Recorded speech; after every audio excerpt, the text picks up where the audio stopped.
Okay, guys, this is Scott for Rebellious Noise, and today I am talking with Michelle about the return of the Bundesliga and how that is going to help the Premier League with their project restart. So, Michelle, you might Hi. recognize her from our time on Goal Hanging Together. This time, it's just me and Michelle talking football. And we, like I said, are going to be talking about the Bundesliga. So, Michelle's quite a big German football fan, I guess you would Yep. say. Been to a fair few games over the years in Germany. Yeah. Been to some Bundesliga and some Bundesligas by. Yeah. There you And go. neither of them were Bayern or Borussia, so not a glory That's team. how you know. Fair Yeah, few. that is perfect. Okay, so we've got someone that knows her stuff a bit more than I do, at least, putting it out there. I'm more of the Premier League persuasion myself. But I do like a bit of Bundesliga, and I did enjoy watching it. So we're kind of going to recap on that. And for a while, we've been thinking about getting some Bundesliga content on goal hanging at least. But, you know, the world's kind of gone crazy lately. So we're going to talk about it in the only way that we can. This seems to be a good starting point. So first off, how excited was you that the Bundesliga was back, Michelle? Oh, I was so excited. I was so excited. Not just because it's Bundesliga, but we've not had any football for so long. We've been told we can't have the Euros, understandably. And I do like the Bundesliga anyway. I think BT Sport was certainly onto something when they bought up all the rights for it. They're Last laughing year now, whenever that's they for did it. sure. Yeah, they're Yeah. absolutely rolling in it.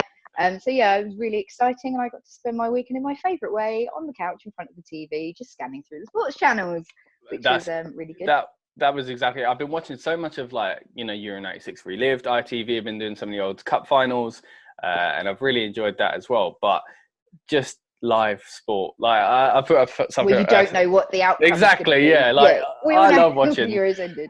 Exactly, I love watching all that stuff, but you can only get so invested. But then some would argue it's the same here without the fans. So we'll go into a bit of that as well. But like you say, where you don't know the outcome, and I put on my Instagram like a story of like a ice cold beer and live sports, and I was like, oh, it just feels so good to have it back.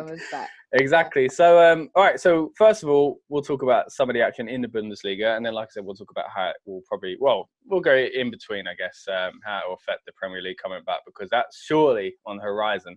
I feel like the Premier League are very, very lucky. Obviously, there's a lot of meetings going on at the moment where the clubs have got to vote for things, but they're very lucky in the sense that someone's gone before them.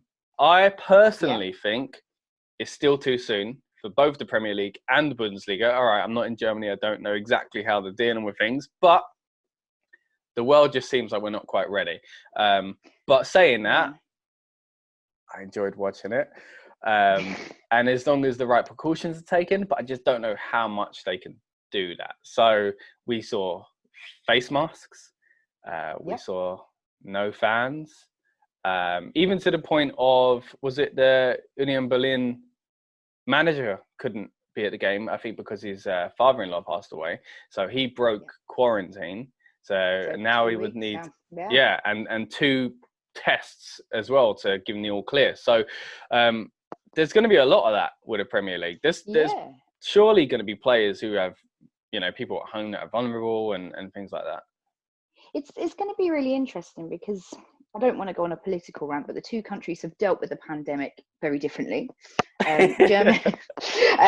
Germany have got quite a robust testing and tracing system that we don't quite have in the UK. And even with theirs, a few have fallen through the net. I mean, there were a couple of players that were tested positive last week.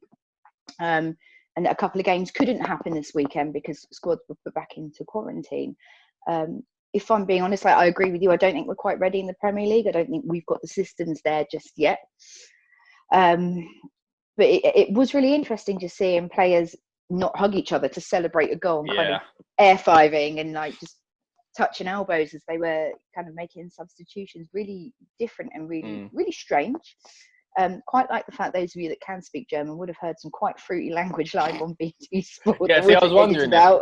It's normally covered by crowd noise. It sounded like watching a game at a sports hall because you could just hear so much background. But football in the gym. Yeah, exactly. But I had no idea what they were saying. So there was so much of me thinking. I did. I want. Yeah, see, there was I need to brush up on my German because I was thinking if this was. I wonder if when the Premier League, because obviously there's a bit of a live delay anyway.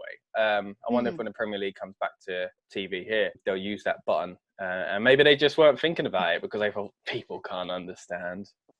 Yeah, maybe.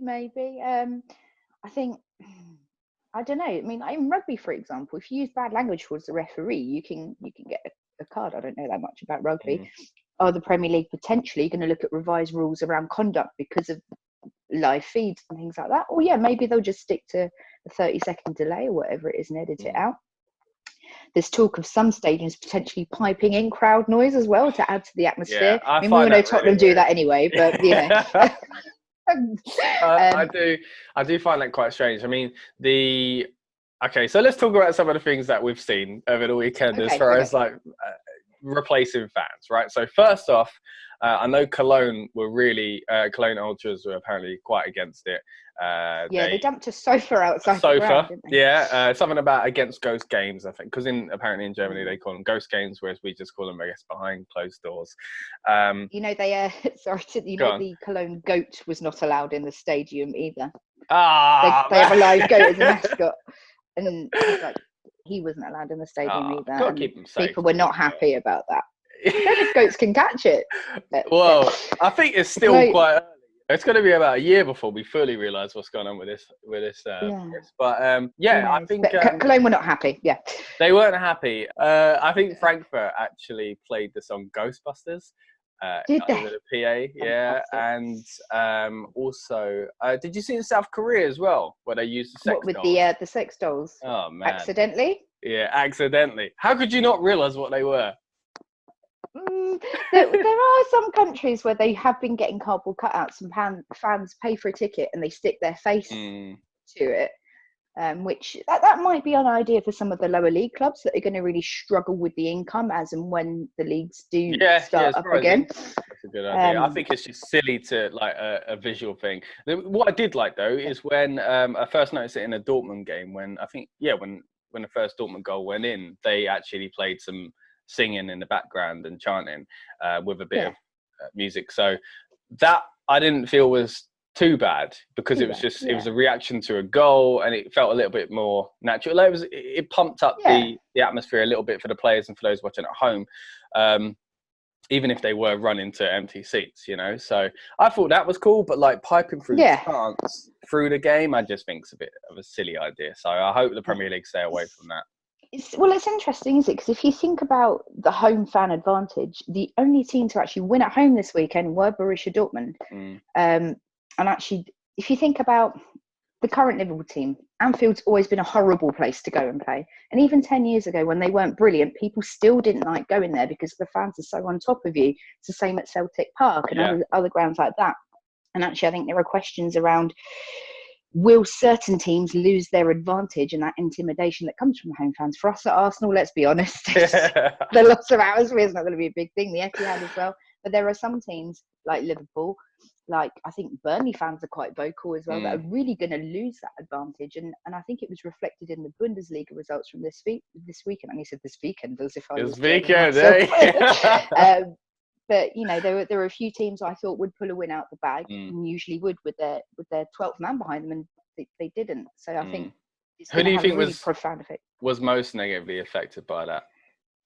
I think Union Berlin, actually. Now, I know everyone's going to go, oh, Bayern would steamroll them, but Union Berlin have pulled a few results out of the bag against some of the bigger teams this season at home, and I think actually they could have potentially scraped a draw if they had their fans there really egging them on. I think Bremen took a thumping yesterday as well, but they've been poor all season. So I think a big part of Union Berlin's rise has been accredited to their fans and stuff like that as well. So it's the same like the Clapton team that have now become another Clapton team and all that kind of stuff. But you know, the Clapton Ultras and stuff like that in the lower leagues here in the UK as well, like they've notoriously got an incredible fan base, and you know, definitely helps them. Dulwich Hamlets, yeah. So and that's obviously talking lower league. So when you get up there into the teams like Union Berlin who've just broke into that top division, it's really gonna, especially for those fans, well, not those fans, those players that are used to go to certain kind of, and I wouldn't say it's that much of a problem in Germany, but more sanitized stadiums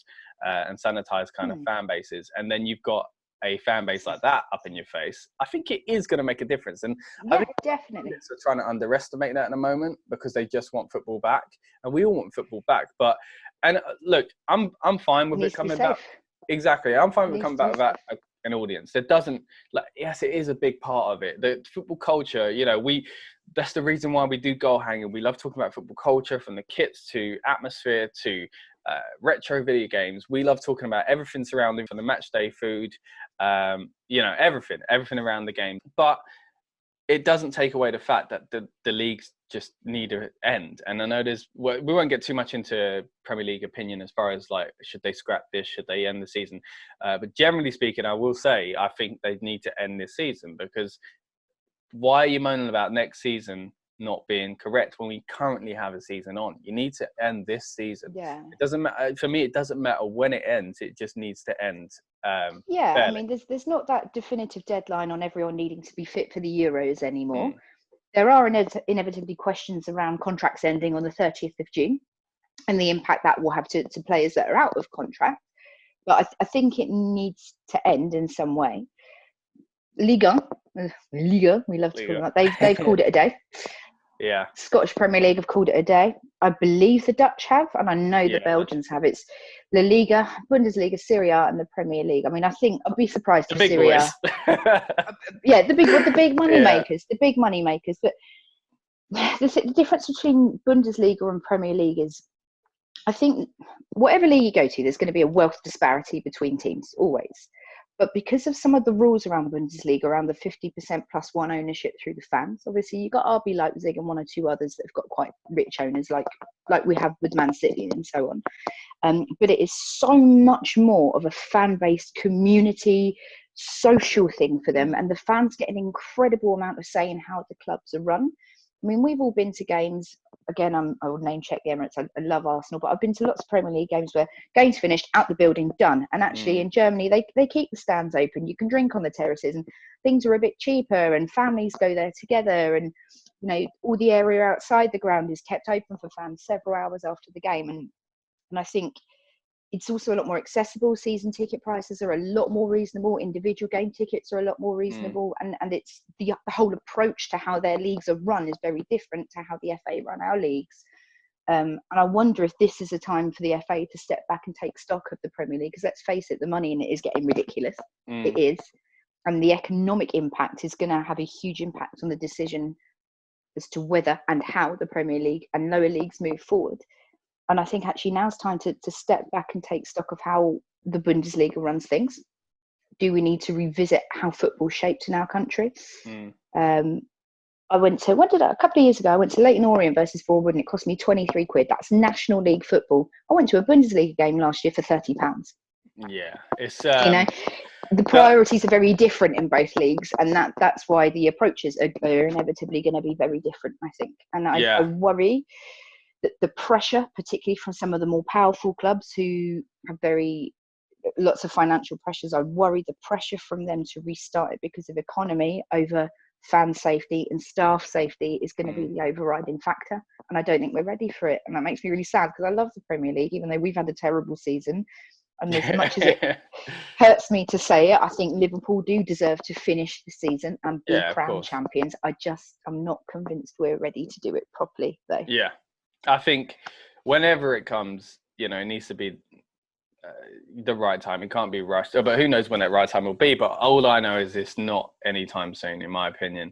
And there's been a return to small group training at club level this week, hasn't there? So, but like you said, I think the whole atmosphere, the way the Germans kind of have that match day routine and stuff like that, and the way football's run over there, and every country is going to have their own little tweaks. Obviously, generally speaking, football is kind of similar in most countries, but there are these cultural differences. And I do think, like you say, the Premier League and the FA are going to have to kind of readjust. Football can't continue the way it used to be, whether it be from players' wages and transfers, because the market's going to change, that's for sure. Or it be the match day experience, even if that, not even necessarily just the good stuff of they keep the ground open for longer, but even down to some safety things that we might not be happy to do, but we might have to just do going forward.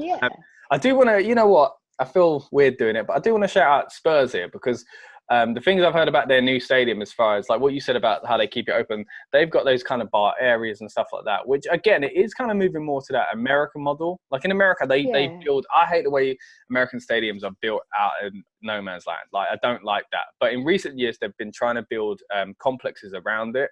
And I think that's a good thing. And obviously, like we're quite lucky with Arsenal, obviously stayed close to where Highbury was, and we've still got that community. But for example, West Ham with the London Stadium, you know, like they've got a lot of stuff there, but they could be doing a lot more with it. Like you said, they could keep it open. It's like no bars built around it. Yeah. It should be an atmosphere. It shouldn't be like you rush back to get on the train. I think the football should last all day, you know? Yeah. I mean, yeah, fair play to Spurs as well. I mean, they're probably the first Premier League club to actively go over to that European system of the cashless top-up system and things like that. And apparently it's gone down really well. I know the Belgian leagues and German leagues have been doing it for ages, but they've really moved things on. And Arsenal have now followed suit. They moved across the recyclable cups a few months ago, didn't they? And then I think they're eventually going to move over to a cashless system as well. It's little things like that money changing hands. When you're buying a program, risk of infection is significantly reduced. Yeah, I mean, cash was on its way out, I felt, anyway. But it really the amount of people have now, said to me over the last 2-3 months, no, I'm not doing that. I'm not getting cash. I'm not going in that shop then except cash. Like, people have said that to me. So I've got £25 in my purse that's been there since February that I just can't spend anywhere. Yeah, it's interesting times. But let's jump back on some of the things that the Bundesliga did as well, and again that the Premier League might have to do. So you also had substitutes sitting in the stands, quite separated from each other. I saw long boom mics being used for interviews, and some of this stuff with plastic over. Exactly. Even now, like, you look at it and go, "Oh, that's a bit," but it's not over the top. It needs to be done. The reason why we're in this mess is because people thought things were over the top. Obviously, like I mentioned earlier, face masks, which I want to get into a bit more about how the players use them. But then another point, they've got a leopard print. Oh, look at that! I literally just got it in the post today. That's pretty cool. Wait to wear that to the football. Yeah. Another thing I noticed, I don't know if you saw it, but Ian Drake put up a video of himself commentating at his desk at home, which I thought was really interesting because I didn't even think that. And I want to touch on a bit of BT's presentation of it and how lucky BT were to, like you say, secure the Bundesliga rights. But I know for quite a bit of it, especially on the first game, at least, you had Owen Hargreaves in the background on a video call. And then you had your presenter and analysis basically far apart. And I know they've been doing a bit of that with other content anyway, but and things like TV shows, you know, morning TV and stuff. But I think it's just going to have to be like that. And I think, again, Sky Sports are now going to benefit from seeing how BT did it, just like the Premier League are going to benefit from seeing how Bundesliga did it. But yeah, it's just that commentary really struck with me because of course they're not at the game. Of course they're not in the studio. Do you know what I mean? It was really interesting seeing him at home, and I didn't feel like it took anything away from it because I watched the game he was commentating on, and and the commentary was in time with the game. There wasn't a massive delay or lag or anything. So yeah, I mean, I think on a slightly non-football related note, I think we've suddenly realised as a society how much we can do from home with a good internet connection. Yeah, it's funny though because I did see someone go around recently saying, "Don't." Be so quick to convince your boss, you know, that you can work from home because you're also convincing him that he could hire someone else from, you know, especially from out of the country and stuff like that. It could be done remotely. So everybody think about what you're telling your boss at this time. Definitely. But yeah, so the face mask situation, pretty cool, like yours with the leopard print. We saw some branded team ones, but it was a bit odd. Do you think Robert Lewandowski wears a leopard print one? I don't think so. No, I don't think it does actually.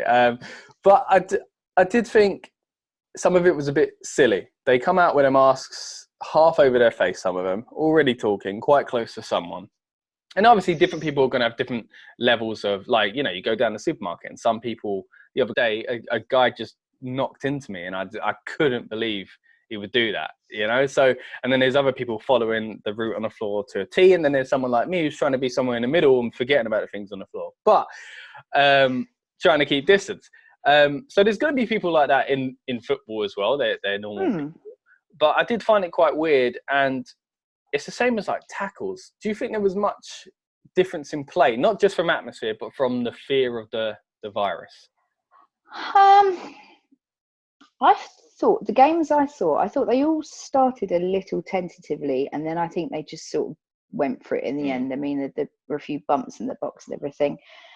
I think with the whole face mask thing, people will do it to different levels. The Bundesliga are being really, really tight about any breach of protocol. Boom, you're gone. We saw a Union at Berlin. I think there was an issue. It's either Hertha Berlin or Hoffenheim. I can't remember who, but someone broke protocol in some way, and they've been told they can't play the next game. I have to look up the details of it.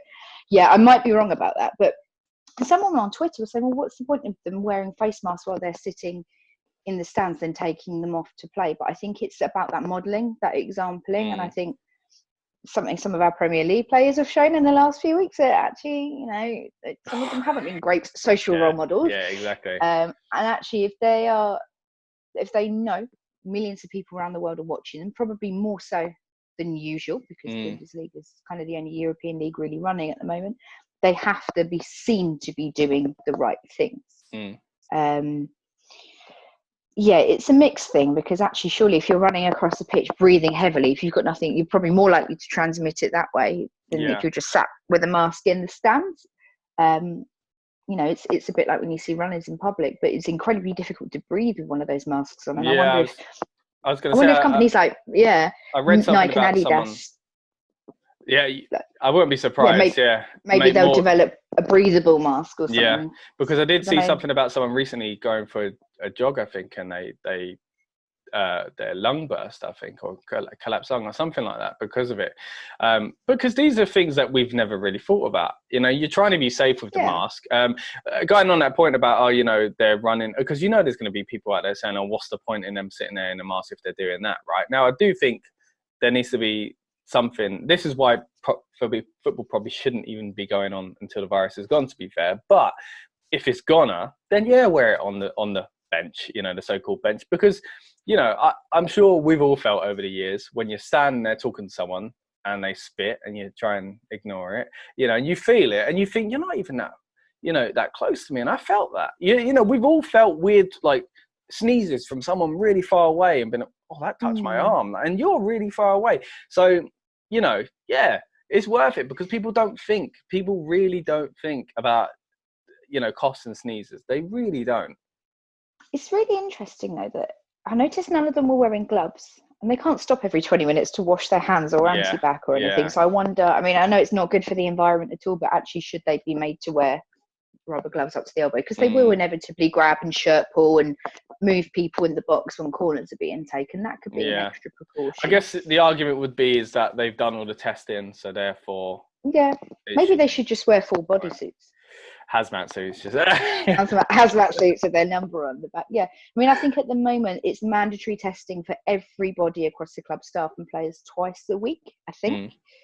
I might be wrong on that, but, you know, they're not pleasant tests, but they're turning the test results around really quickly in Germany, and we're hearing stories over here of people waiting several days for test results to come back, you know, and it comes down to the country's capacity and how robust their system is. And obviously the DFB obviously feel that they've discussed it extensively with the government and have faith in the systems that have been set up.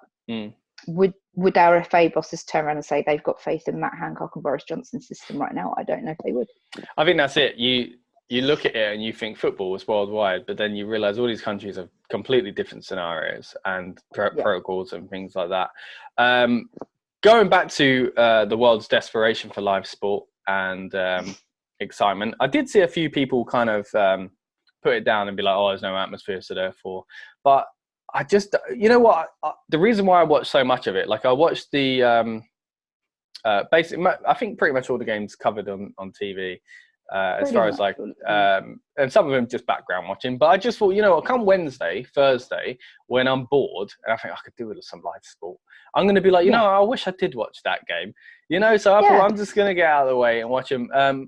I see that, so, and even still, people have tried to make it look bad by saying, oh, you know, it got less than, what was it, Midsummer Murders or one of those kind of shows, you know, the Mirror reported on that, I think it was. Quality journalism. So basically, BT, though themselves have said, look, the average Premier League game gets 400,000. this got the average here got 500,000. That is like, well, I think the For a Dortmund league that's game's not even average. ours, yeah. Yeah, so all right, yeah, and then people are gonna go, yeah, but people were desperate.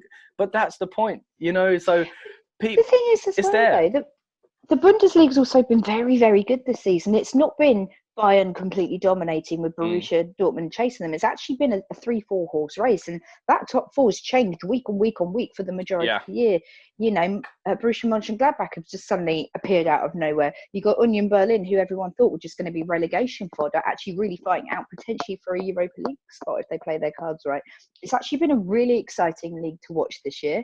I think there's a bit more vested interest because we had some English players go over there. I mean, we had Emil Smith-Rowe went over there last year, didn't he? Was it Reece Nelson? Was Reece at Nelson was Hoffenheim there, as well? yeah. And obviously the big one, Jadon Sancho, everybody's Who excited is to see all the time. Which was funny that he was benched, you know, the first game. You know when you're like a casual fan and you're like, well, I know this guy. And, you know, I just thought the amount of people that tuned in and went, oh. What about Haaland? Would any of us have looked at him twice if he hadn't gone to a big Bundesliga team?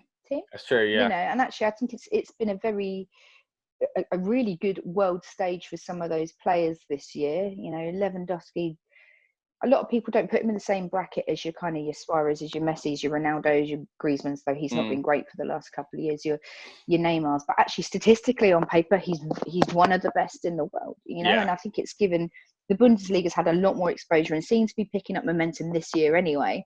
And that top four fight has been unreal. It's definitely been the most open I've seen it in quite some time in the Bundesliga. Looking at the table, you see, you know, it's just a four point gap between first and second. It's tight. And then 2 points, 1 point, and you know, so on. So everybody's looking at it like, yeah, Dortmund might be able to do it, but then when you look at it, but there's a few teams behind Dortmund that might be able to displace them, you know. So And like Dortmund you say, are notorious for leaking goals, aren't they? They've been really bad for blowing leads at home. It does seem like a year where it's worth watching. And I do think this has been a good advert for the Bundesliga. All right, a big part of it is the fans. And seeing those safe standing barriers and stuff like that really made me think, oh, we need that here. But it did kind of just remind me. They do so many things so well, yeah. Yeah, exactly. It did remind me of all the things that you hear so much about the Bundesliga doing well. And so what would you say the title is going to look like at the end of the year? I know it's easy to fall back on Bayern, but like you say, this year seems a little different. Do you have anyone that you're picking for the top spot? I'd love to see Borussia do it. It's like they've come so close. So I think it is going to be Bayern, though. I think. So they picked up momentum at just the right time. Let's say if it's not Bayern, who would you say? Do you think it would be Dortmund? I think Dortmund would be close, but I'd quite like to see Gladbach do it just to really throw a spanner in the works. That would upset a lot of people. Yeah. I'm going to be absolutely devastated if Werder Bremen go down, which it's really looking like they will. It's really looking like. So is that your team then? Your German Bremen, team? yeah, it is. I always choose the rubbish ones. Like Fiorentina have been terrible this year. Bremen have not been great, but Hertha have been all right. I've been really pleased to see how Union Berlin have performed as well. But I think if Bayern don't do it, it probably will be Borussia. They've got the firepower of Haaland, and they got not Eden Hazard, his brother. I can never say his name. It begins with a T. But he's been playing really, really well. Obviously, Jadon Sancho as well. I think if Bayern aren't going to do it, it'll be Borussia, I think. But it will be Bayern. And I think, obviously, so you got Lewandowski come back from injury, didn't he? So that's going to change as well. When the Premier League comes back, teams like Tottenham are going to do well because, you'd imagine do better because Harry Kane would be closer to coming back. I mean, around now, he would have been getting ready to hopefully push for the Euros anyway. So, and obviously with that not happening, like you say, there's a bit less pressure on some of these players. And I wouldn't be surprised. By the time we come back, we could have Tierney and Torreira fit. Yeah. I think Tierney is fit, isn't he now? But, I think it's given a few teams who are having an injury crisis a bit of respite, but then there are teams who have picked up momentum who are probably really worried this is going to throw it. It certainly hasn't thrown Borussia's rhythm that they were in before. I say Borussia, I should say Dortmund, Mönchengladbach, but that they were in a pretty steady rhythm and picking up momentum, as were Bayern before the break. So And also, we need to remember, German football used to having a break. The European leagues normally have a couple of weeks break around about Christmas as well. So they're probably coping a little bit better with the return to training, because it's kind of not to the same extent, but it's generally built into their season at the midway point anyway. Yeah. We've never had something like this in the Premier League. We've always just blitzed right through. So I think that's a good point as well, with people saying about in the Premier League, oh, they need this, they need training. And I do think they're going to need more training and a little bit of pre-season. But they're acting like not all the teams are in the same boat. They are. Like, all right, they're not going to come back to the standard they might usually be, but Wigan are going to have the same problems that Liverpool have as far as getting back to training and fitness. It's going to be the same. All right, now you could argue some people have better facilities and stuff like that, but that is a whole different conversation. It's different if you're getting a Champions League tie. Then I would say, oh, you know what, they've had more of this and whatever. But everyone in the the English system will have the same kind of chances. They've all been a lockdown for the same amount of time. The whole fitness thing. You can talk about the quality of play not being as good, but you can't say that a certain team is going to benefit over that, because we've all been off for the same amount of time, So, okay, so we'll start wrapping this up in a second. If you like football content, if you like football, please subscribe. Check out more of our football content. We've got Goal Hanger, like I said, where myself and Michelle are usually guests on with a few others. We've got Dan, who is our host, and he lets us have a few pints and a few laughs about football and a bit of a debate. Also, we've got more content on the channel as well. We cover music, film and TV, all areas of pop culture, really. So if you're a fan of stuff, give us a like, give us a subscribe, and we got, like I say, a lot more football content coming over the year as well. It's been good chatting to you, Michelle. You too, Scott. Talk about the Bundesliga. I know it's been something you've been wanting to do for a while, and it felt like an appropriate time to do it. So yeah, definitely. I hope people have enjoyed watching it over this weekend. Will they carry on next weekend? Who knows? Maybe there'll be people that tuned out after 10 minutes. But if the Premier League's not back in 3 or 4 weeks, they might tune back into the Bundesliga, So what would you say anyway, like to non-Bundesliga fans, people that, have heard the big names, they want to know how Sancho's doing and Haaland? I'd say, 100%. Give it a go. You get some really good quality, exciting football. The atmosphere is second to none in Bundesliga games, even without the fans, apparently.